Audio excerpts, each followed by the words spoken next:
And I'll read you actually, this is what this book is basically a guide of how not to look for the right things in the wrong places, how not, in my case, to blame your difficult boss when the problem you need to fix is you, and how, really most importantly, failure is not something to be afraid of.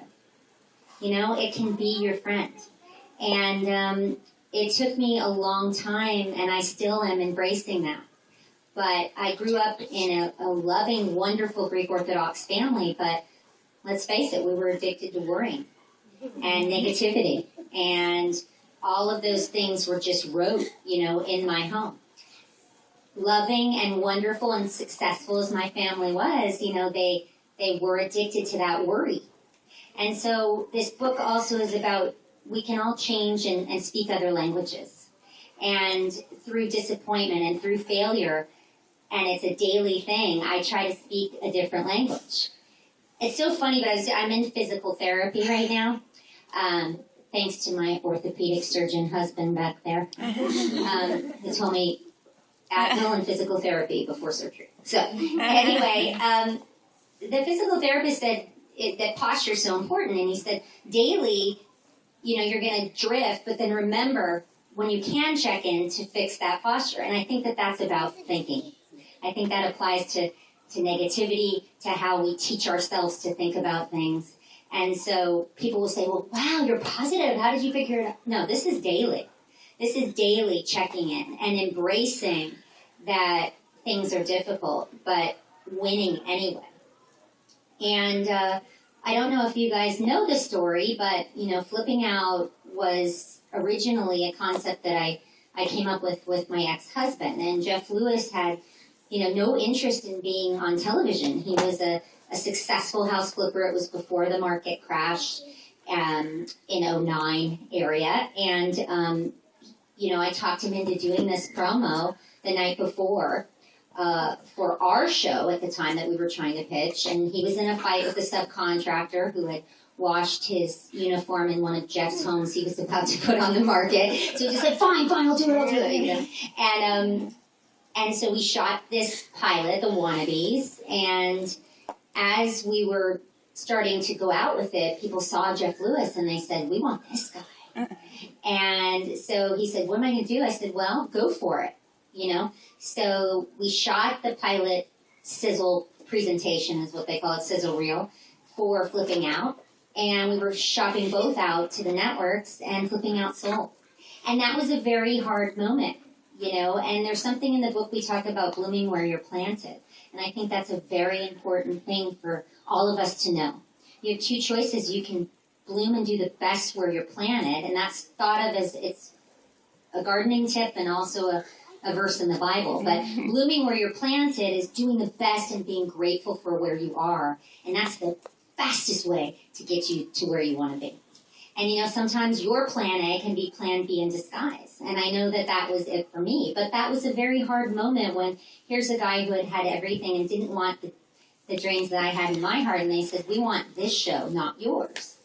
So we went with it. And I was, as an unknown struggling actor, you don't want to be thought of as an assistant on TV that isn't working as an actor. And that's what I had to go towards. And then when my marriage failed and I knew that was going to be on sale someday at Target, that was something I had to go towards. And then when I was alone going on bad dates and I knew that would be televised, that was something I had to go towards.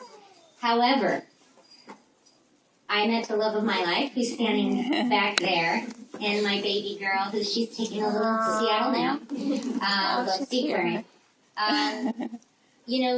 Embracing failure led me to the greatest joys of my life.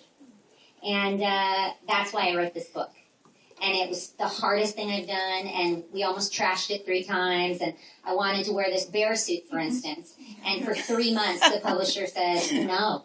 And I said, yes. And they said, no. And I said, yes. And now they're like, love the cover. It's the best. So, that's the thing. And if you have that dream and you have that small business and you have a career or something that everyone's telling you can't do this, the truth is you can. You just have to work hard. And I look at so many successful articles of people that I admire. You know, Sherry Lansing, who was the first woman to head a studio, I just read an article about her, and all she said was work harder. Work harder. And that's something I think for the younger generation too. Don't be entitled. You know, you have to pay your dues. And I stand here today. We just got nominated for an Emmy, by the way, so we're excited. Yeah, thank you. Jeff and I were both asleep. Like, seriously, that's another thing, you know, embrace it. We thought, oh, that ship has sailed. And we were very happy. So, and it was for the episode that was nominated was the birth of Aliana, our baby girl. And back to, you know, just embracing it. It's just a journey, and it's a ride, and it's okay to fail. But it's not okay to accept negativity. And there's a lot of people out there that will tell you you can't do it. And it doesn't mean, you know, just let that energy roll past you. And that's what you have to learn. You're that rock in the water, and let that energy flow around you. And go, just keep focusing. It's about where you put your focus.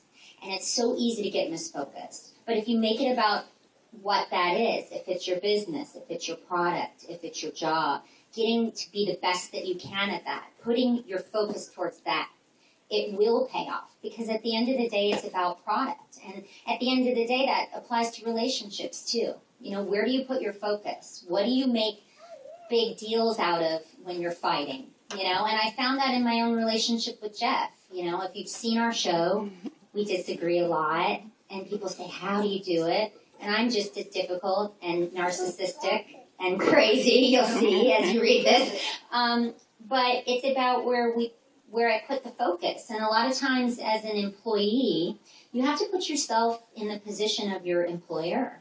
And I really think that that takes a lot of the heat off the situation. You know, one day when I had to fill in for Jeff because Zoila tried to poison him with bad bacon, I saw what it was like to be in his shoes, and it was stressful. And I found myself with now my Jenny, you know, Sarah was the girl at the time that had filled in.